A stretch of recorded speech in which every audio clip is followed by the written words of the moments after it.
However, what the Power Boost does not have. Hey everyone, it's Ben Hardy here, and in today's video, I'm going to be going over a Ford F-150 XL, which is basically Ford's work truck, and this one happens to have a V8, so it's extra cool. Before we get into this video though, a huge shout out and thank you to the Kengar Ford here in American Fork, Utah for giving me some time with this truck. I'm going to include a link to their inventory in the description down below so you can see what they have currently. If you have any questions or need any help, just ask for Kellen. And then on a side note, if you want to save time and money the next time you purchase a car, link to my car buying guide in the description down below. Let's get into it.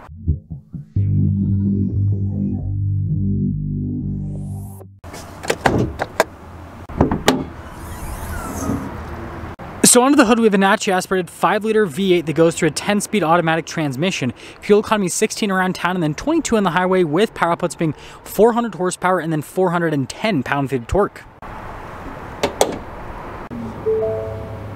Now, before we go to the front end, I do want to mention, if you want to see more videos just like this, then I recommend you subscribe because I post content every single day. Starting with the hood, it's got Ford's new wavy design, but with the white paint, it kind of hides everything. And then popping down below, you guys can see you've got the halogen lights, and then notice we've got the regular Ford logo there in the center. The grill's kind of darker, which is kind of interesting because it goes against the rest of the theme of this truck. But anyways, we do have a chrome bumper there, fog lights, tow hooks, so it's got all the stuff you need.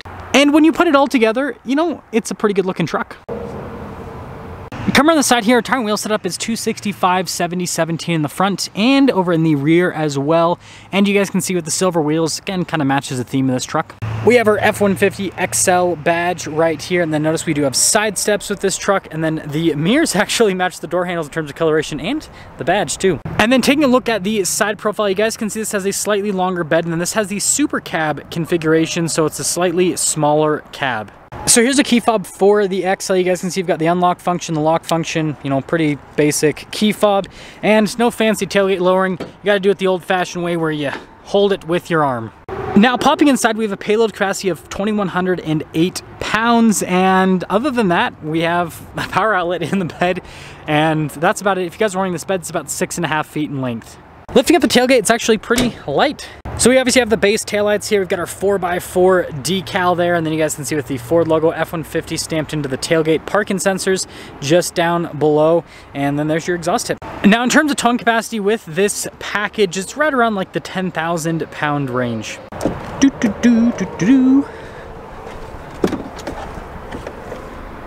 So starting with the door panel for the Super Cab, you guys can see pretty base with the material use. I mean, it's kind of expected. It's a work truck, but notice decent storage space on it. And then when it comes to these seats, they actually look pretty nice, have kind of more of like a retro design to them, and you can actually pick them up so you've got storage underneath. Now when it comes to legroom, definitely more on the cramped side of things. Notice that we've got some charging ports here in the back though. And then headroom is actually really good. When you're all done, you just gotta plop.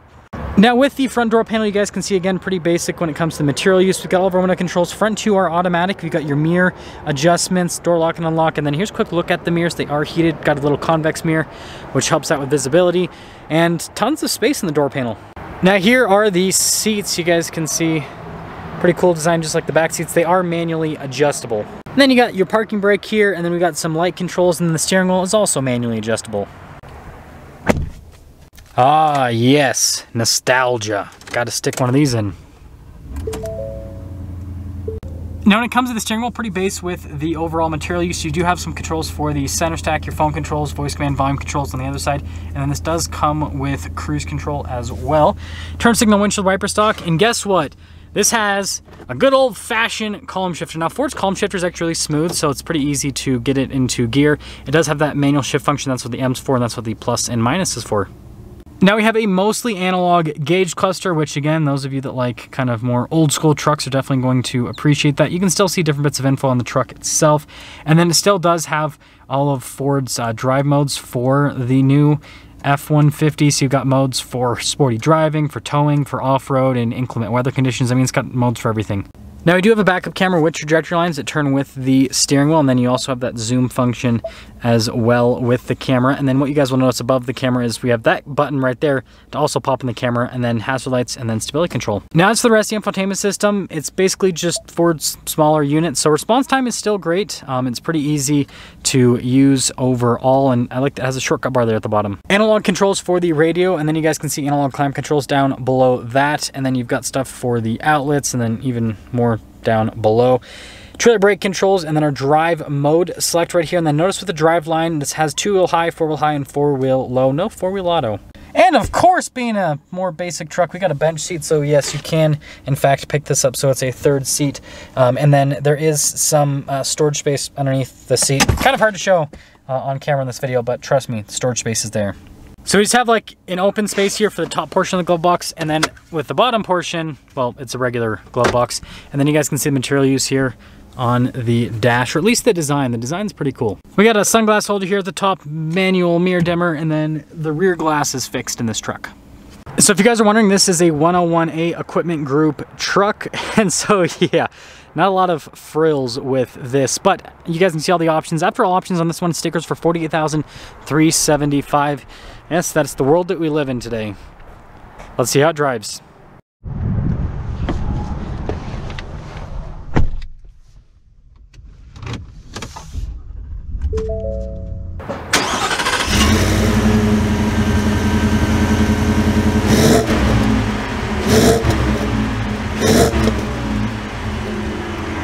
Well, let's talk about visibility before we set off. Here's your visibility over the hood, both of the mirrors, and throughout the rest of the rear, and let's set off. So, setting off in this F-150 XL with a 5.0 V8. I think this is a very desirable truck for a lot of you watching this video, because, I mean, again, this is kind of more like a no-frills work truck that has a V8, right? Doesn't have, you know, some fancy twin turbo engine. It's just a good, naturally aspirated V8. But with that being said, I guess this has enough frills to still make it pretty pricey.